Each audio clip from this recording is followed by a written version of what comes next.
Powered by the Montana Television Network. Montana This Morning continues on Montana's News Leader. Powerful testimonies fan partisan flames. I'm Mo Lalengi on Capitol Hill, where Judge Brett Kavanaugh's confirmation could come down to just a few votes. I'm Mallory Peoples with MTN News, and I'll take you inside the Gallatin County Detention Center and show you how they're working to prevent inmates from returning through a program called Fresh Start. Good morning to you. It is 6:31 here on your Friday morning. After an extraordinary day of testimony about a sexual assault claim on Capitol Hill, the fate of Brett Kavanaugh's Supreme Court nomination is now in the hands of the Senate. Later today, the 21 senators on the Judiciary Committee will vote on a recommendation to give the full Senate, which will then hold a confirmation vote in the coming days. CBS's Mo Lalengi is on Capitol Hill with the details. After a day-long hearing at the Senate Judiciary Committee, only a handful of senators remain undecided on how they'll vote on Supreme Court nominee Brett Kavanaugh. He's right, she's wrong, she's right, he's wrong. I mean, you're never certain. Republican Senator Jeff Flake says he's still processing the 8 hours of testimony by Kavanaugh and his accuser, Christine Blasey Ford. He began running his hands over my body. Ford, trembling but calm during most of the day, recounted her claim that Kavanaugh sexually assaulted her in high school. I believed he was going to rape me. I tried to yell for help.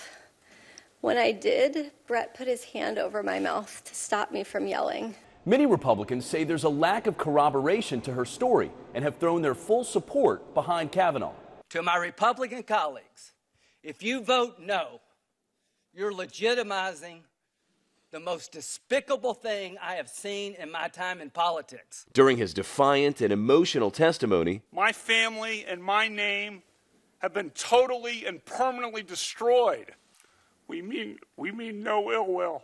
Kavanaugh strongly denied the allegations and joined Republicans in calling them a smear campaign. This confirmation process has become a national disgrace. I'm not sure he showed the sort of judicial temperament that is at least typical of nominees before us. Democrats continue to call for an FBI investigation, but admit there's nothing they can do to stop Kavanaugh's confirmation without Republican help. Mo Lalengi, CBS News, Capitol Hill.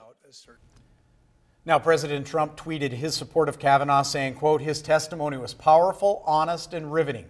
Democrats' search and destroy strategy is disgraceful, and this process has been a total sham, end quote. Late last night, the American Bar Association urged the Judiciary Committee and the full Senate to hold the vote until the FBI has time to do a full background check on the claims made by Ford and other women. Don't think that's going to happen, though. I do think, as the last we've heard, that vote's expected later this morning. Yeah. CBS This Morning will have a lot more on this. Absolutely, as they did a full day of coverage yesterday. Absolutely as well. Yep.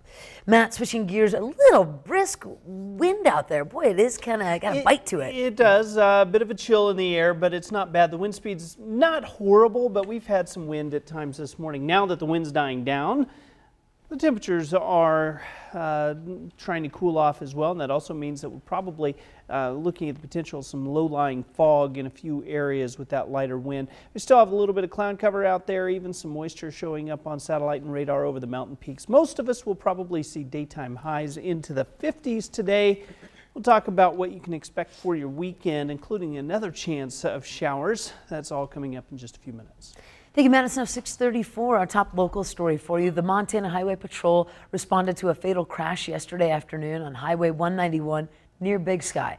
Officials say a pickup was traveling southbound at mile marker 50 around noon when it ran off the road and ended up in the Gallatin River on the top of its vehicle. And the driver, a 41-year-old man from Belgrade, was dead at the scene. His identity has not been yet released. Elsewhere, a Butte man had to be held down by several police officers during an outburst in district court after receiving a long prison sentence. James Watson became irate after District Judge Kurt Krueger handed down a 35-year sentence to the Montana State Prison for several felony offenses. Police eventually got the 30-year-old Watson under control. He was then removed from the courtroom after swearing at the judge. Watson has a long history of drug-related offenses and probation violations. And it's been 4 years since the Gallatin County Detention Center started a program called Fresh Start. MTN's Mallory Peoples takes us inside the jail for a look at how Fresh Start is working. This is a room where inmates gather for programs like group therapy and other classes offered by volunteers. And you won't find a room like this in other jails around the state. That's just one of the features that's unique about the Gallatin County Detention Center. Take a step inside, and there's a lot of what you might expect. Heavy locking doors, cameras, correctional officers. But staff here says this isn't your typical jail. So this allows officers to sit up here when they're not in the pod. To start with, inmates are separated by behavior, not crime. The iPod is for those on the best behavior. This is the place where they can have the most freedom in a jail. There's vending machines and the ability to come and go from their rooms, access to programs like meditation, group Bible study, and Fresh Start. We're seeing a lot of great progress with it. In the 4 years Fresh Start has been running, more than 1,100 inmates have met with social worker Tiffany Pimbley. It's not just looking at the charge that they came in here on, but really what's behind that charge. And so a lot of times we're focusing on housing, we're focusing on employment. And mental health. Issues like anxiety, depression, substance abuse. Staff says since last year, they've had 100 more nursing visits, mostly regarding mental health.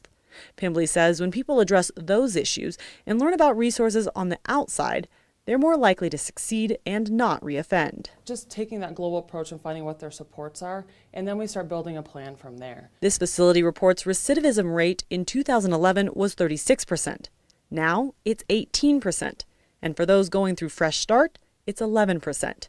They feel Fresh Start, volunteer-run programs, and mental health access are contributing to that decline. It's exciting. You get to see the achievements that we're making, and people are actually doing the things that they want to do and getting connected to the right places. And so you're actually being able to send them out better than when they came into the facility. Allowing pretrial and sentenced inmates to step out with a fresh start. The Fresh Start program was started by revenue generated by the jail, but now as a proven program, it's part of the budget. Reporting from the Gallatin County Detention Center, I'm Mallory Peebles with MTN News. Mallory also adds on that the Gallatin County Detention Center says reducing recidivism saves taxpayers money since it costs about $108 a day to house an inmate. Well, more than a year after a Confederate memorial fountain was removed from Helena Park, a group seeking a replacement has released 4 possible designs. MTN's Jonathan Amberry reports the group is asking for public's input on those proposed plans.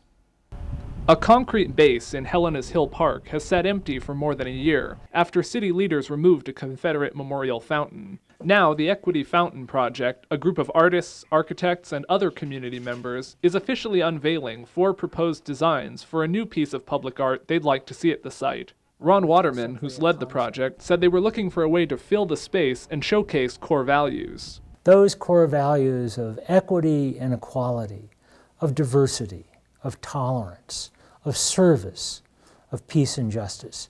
I think those are common core values that all of our citizens celebrate. About 35 artists expressed interest in designing a replacement for the fountain. The committee chose 4 finalists who then created proposed designs.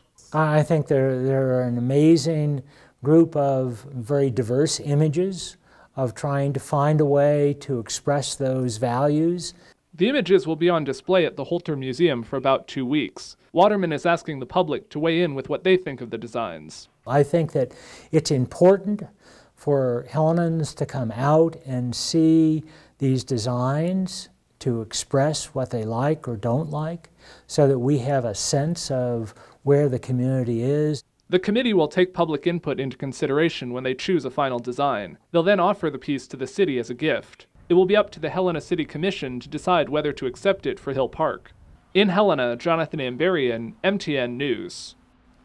Now, Jonathan tells us the Equity Fountain Project seeking to raise about $100,000 to pay for the new art piece and future maintenance. Waterman said so far, members have raised about $65,000. And the CDC says last flu season was the deadliest in at least 4 decades. CBS's Kenneth Craig reports federal health officials are pushing for everyone 6 months and older to get the flu vaccine before the start of flu season. All right. U.S. Surgeon General Jerome Adams and FDA Commissioner Scott Gottlieb rolled up their sleeves to get flu shots in Washington Thursday, doing their part to make sure the upcoming flu season isn't as bad as the last one. The The CDC estimates 80,000 people died of the flu and its complications last season. That's the highest death toll in at least 4 decades. There were also 900,000 hospitalizations.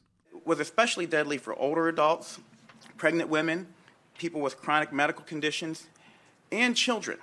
The CDC also reported a record-breaking number of pediatric deaths from the flu, 180 kids. Think of it, 180 families put a child in a grave last year because of a vaccine-preventable infection. The CDC blames the severity on a particularly bad strain and lower vaccination rates in key groups. More than 40% of kids were not vaccinated against the flu. Seeing a decline in coverage in this age group is very, very worrisome.